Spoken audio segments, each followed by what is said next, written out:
आपने कभी इस बात पे गौर किया है कि बरसात के समय या बादलों के गरजते समय खुले मैदान और पेड़ों के नीचे जाने से क्यों मना किया जाता है?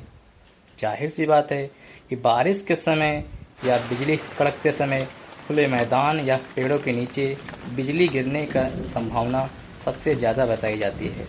पर क्यों ऐसा क्यों होता है, ये जानने के लिए सबसे पहले हमें स्टैटिक चार्ज के बारे में जानना होगा। अब ये स्टैटिक चार्ज क्या होता है, तो आइए जानते हैं इसके बारे में। स्टैटिक चार्ज दो चीज़ों के बीच फ्रिक्शन यानी घर्षण करने से उत्पन्न होता है।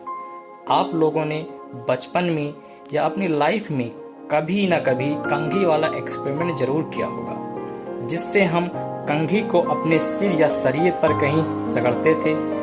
उस कंघी को छोटे छोटे कागज़ के टुकड़े के पास ले जाते थे और वो कागज़ के टुकड़े उस कंघे पर चिपक जाते थे। इस प्रक्रिया के पीछे का साइंस स्टैटिक चार्ज ही था।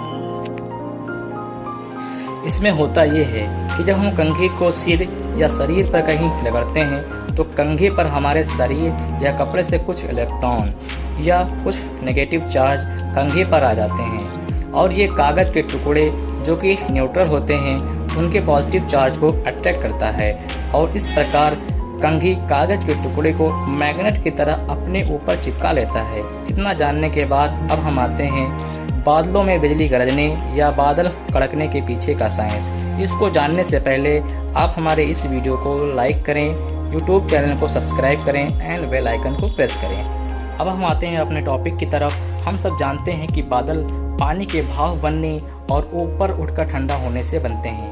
ऊपर ये बादल एकदम ठंडे हो जाते हैं कि बर्फ़ के छोटे छोटे टुकड़ों के रूप में बढ़ जाते हैं। ये बर्फ़ के टुकड़े आपस में लगातार टकराते रहते हैं और इसी टकराव के कारण एक नेगेटिव चार्ज क्रिएट होता है बादलों में नीचे की तरफ और पॉजिटिव चार्ज हल्के होने के कारण बादलों में ऊपर की ओर आ जाते हैं।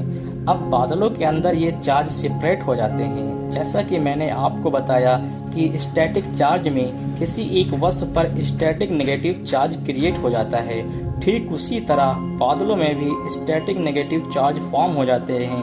हालांकि बादलों के अंदर चार्ज सेपरेट होने वाली यह प्रक्रिया पर अभी भी रिसर्च चल रही है।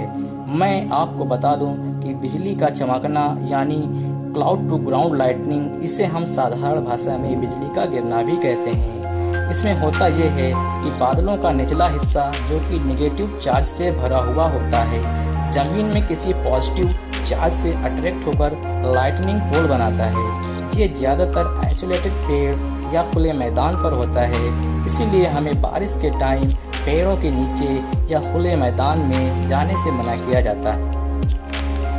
जमीन पर गिरने वाली ये बिजली लगभग 27,000 डिग्री सेल्सियस तक गर्म होती है। ये लाइटनिंग बोल्ट बहुत तेज़ी से आवाज़ भी करती है क्योंकि ये बिजली अपने आसपास के एयर को बहुत ज़्यादा गर्म कर देती है। होता ये है कि बिजली बादल से ज़मीन तक जाने में बहुत ही कम समय लेती है, सेकंड से भी बहुत कम समय, जिससे उसके आसपास के एयर को एक्सपेंड होने में समय लग जाता है। लेकिन ये आसपास के एयर को काफ़ी गर्म कर देती है, इसलिए पहले तो ये हीटेड एयर कंप्रेस हो जाती है और बाद में एटमॉस्फेरिक प्रेशर से 100 गुना ज़्यादा दबाव से एक्सप्लोड यानी धमाके के साथ बाहर की ओर सभी दिशाओं में फैल जाती है, जिससे हमें बहुत ही भयंकर धमाके की आवाज़ सुनाई देती है और इसी को हम बादल का गरजना भी कहते हैं। तो अब आप बिजली चमकने, बिजली गिरने और बादल गरजने के पीछे ये साइंस को समझ गए होंगे। उम्मीद है आपको ये मेरी वीडियो पसंद आई होगी। Thank you.